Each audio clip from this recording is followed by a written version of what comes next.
You know, it's a strange thing how the very basics of life, food and water, can quietly shift from being our allies to becoming silent risks as we grow older.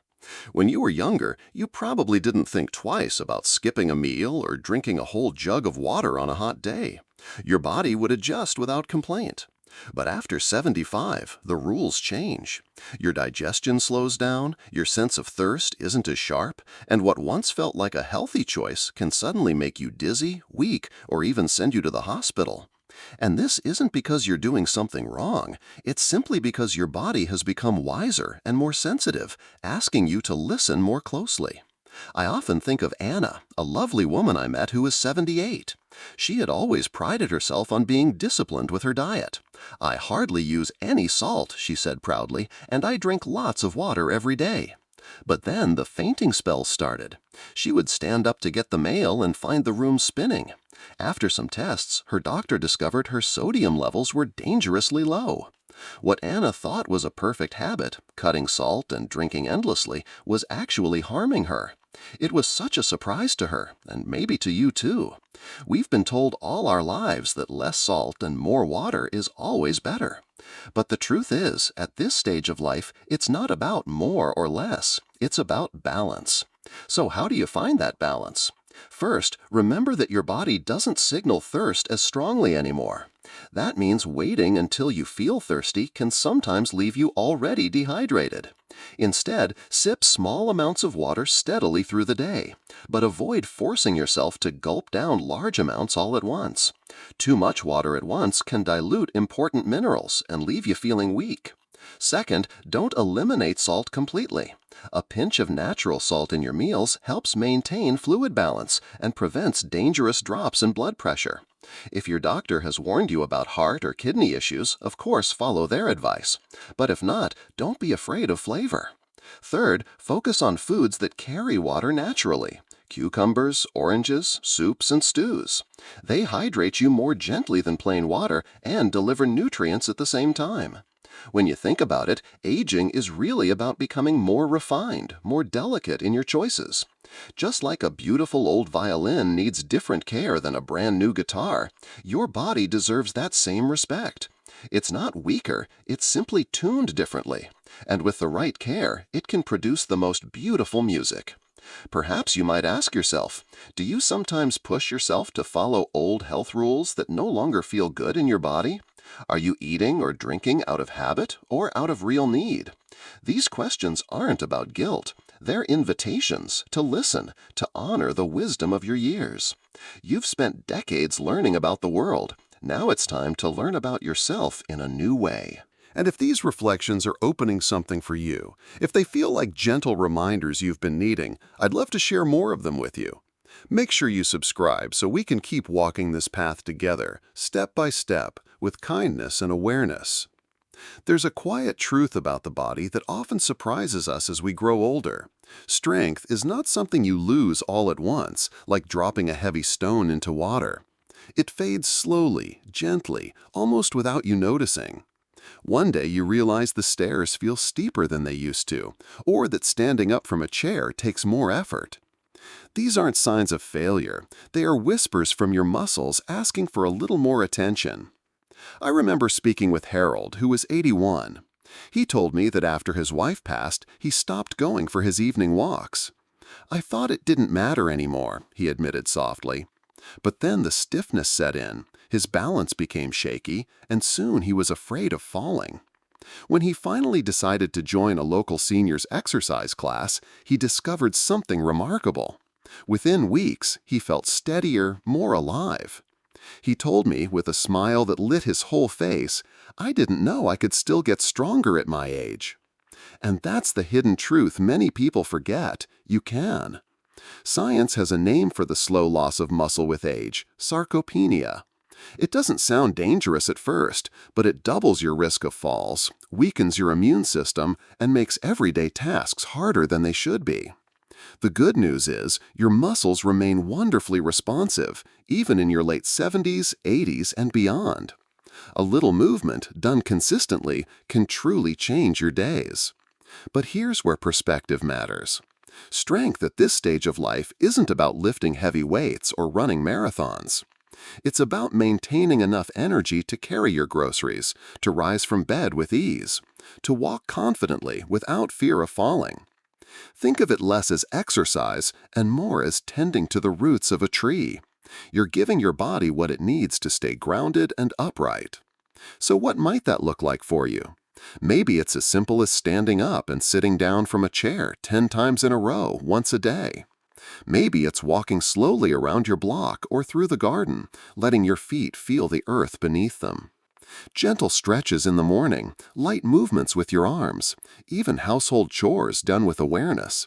All of these are small investments in your balance and vitality. The question to ask yourself is this: are you giving your body the daily chance to move, even just a little? Or have you been unintentionally letting it rest too much? There is no judgment here, only curiosity. If you notice you've become more sedentary, that's not a sign you've given up. It's simply an invitation to begin again, in the smallest of ways. And perhaps, as you think about it, you realize that moving isn't just about keeping your muscles strong. It's also about keeping your spirit awake. Movement brings circulation, it brings clarity, it brings a certain quiet joy. Even a short stroll can remind you of the sky, the air, the feeling of being alive.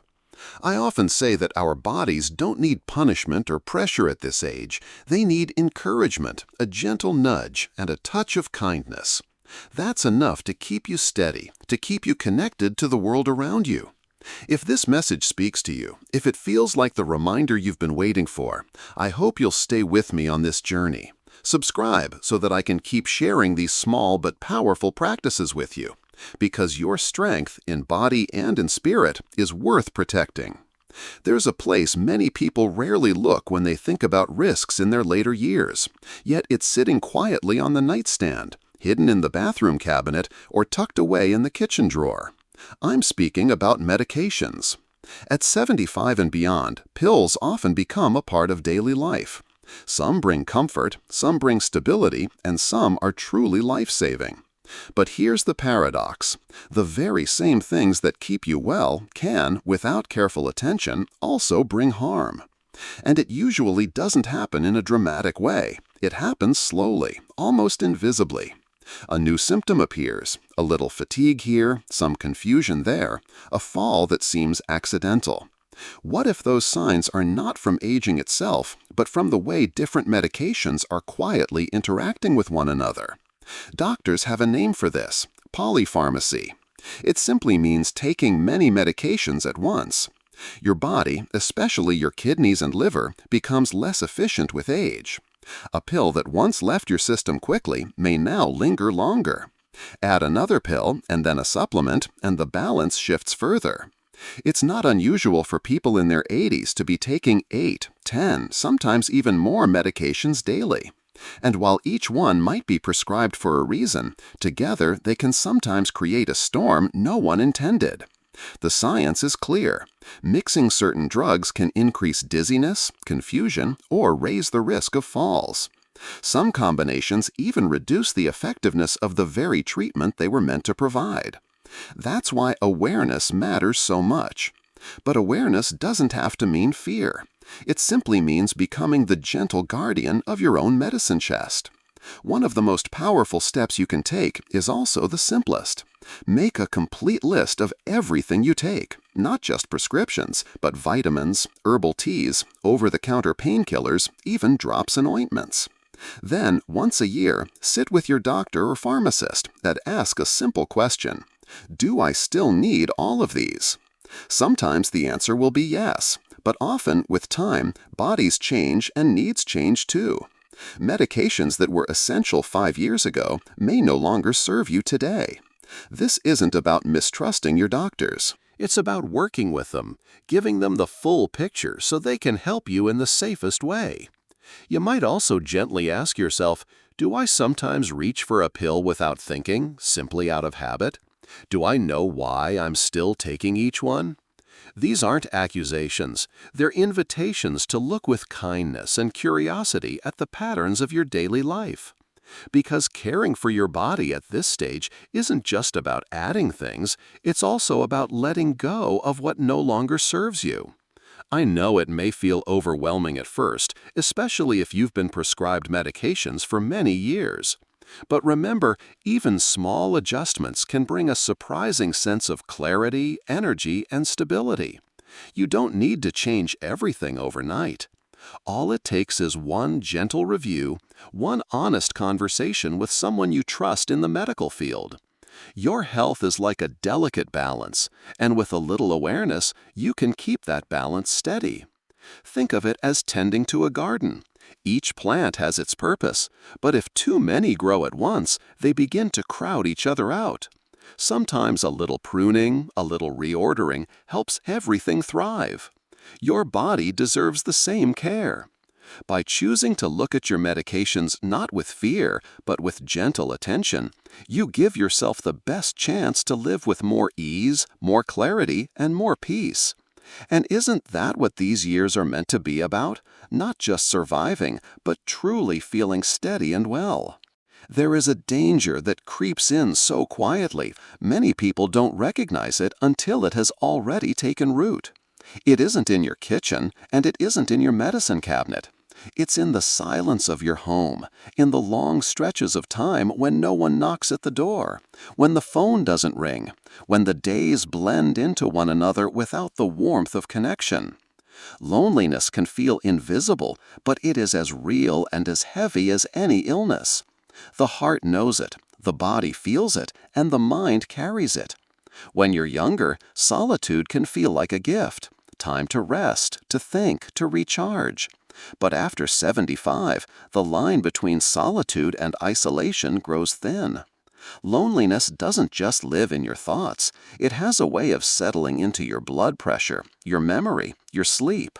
Studies show that isolation can raise the risk of heart problems, weaken the immune system, and even shorten life. But let's put aside the studies for a moment and think about something simpler. A meal eaten alone tastes different from a meal shared. A story told with no one to hear it feels incomplete. The body might survive without touch, without conversation, but the soul begins to fade.